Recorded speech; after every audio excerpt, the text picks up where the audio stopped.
On this Good Friday at the Raised with Jesus podcast, we take just a little bit of a closer look at John chapter 19, beginning in verse 1. Then Pilate took Jesus and had him flogged.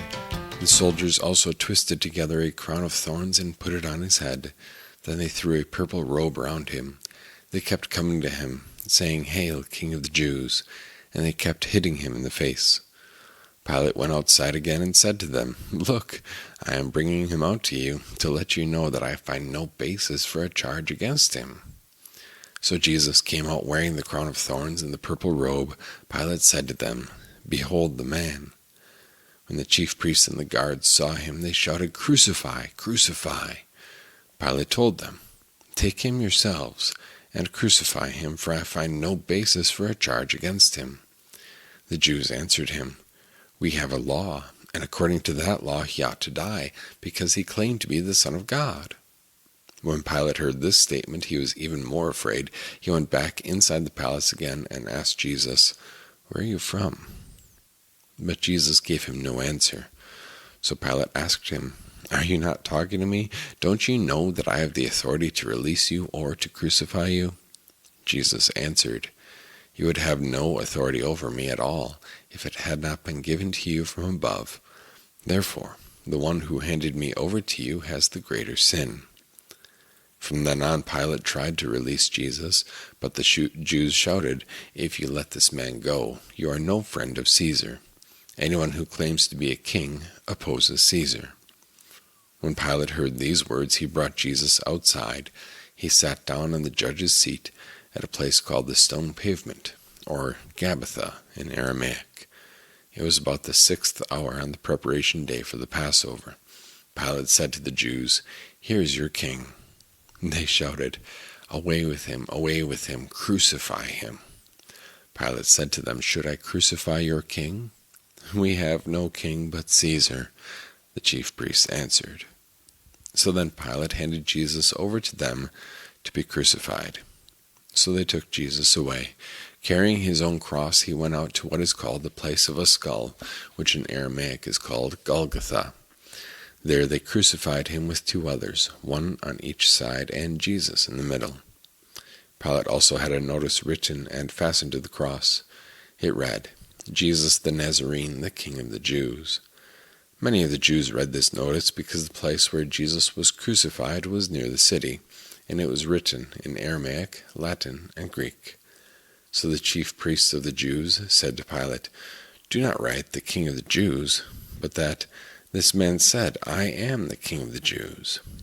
Pilate answered, "What I have written, I have written." When the soldiers crucified Jesus, they took his clothes and divided them into 4 parts, 1 part for each soldier.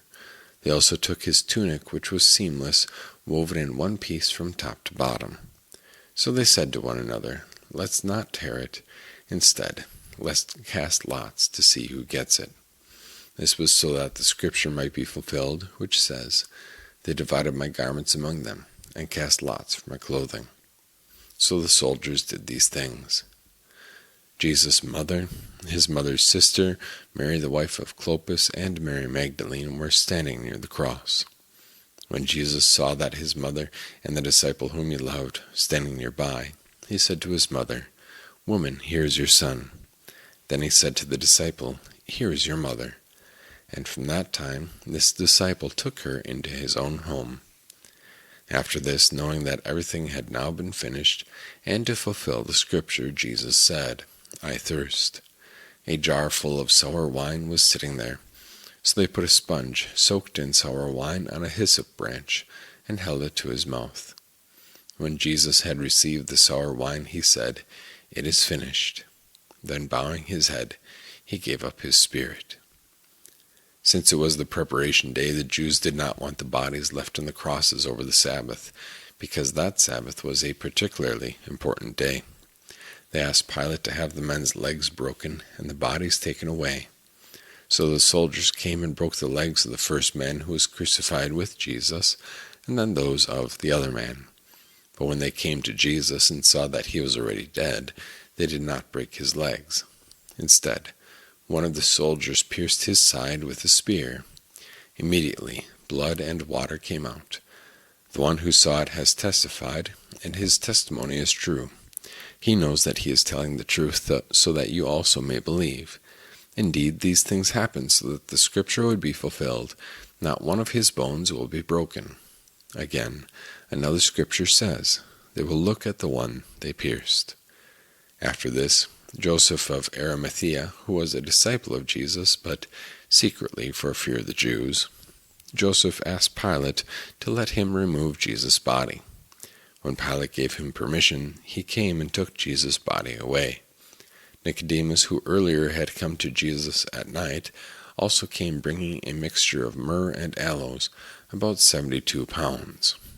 They took Jesus' body and bound it with linen strips along with the spices, in accordance with Jewish burial customs. There was a garden at the place where Jesus was crucified, and in the garden was a new tomb in which no one had ever been laid. So they laid Jesus there, because it was the Jewish preparation day, and the tomb was near. This is the word of our God.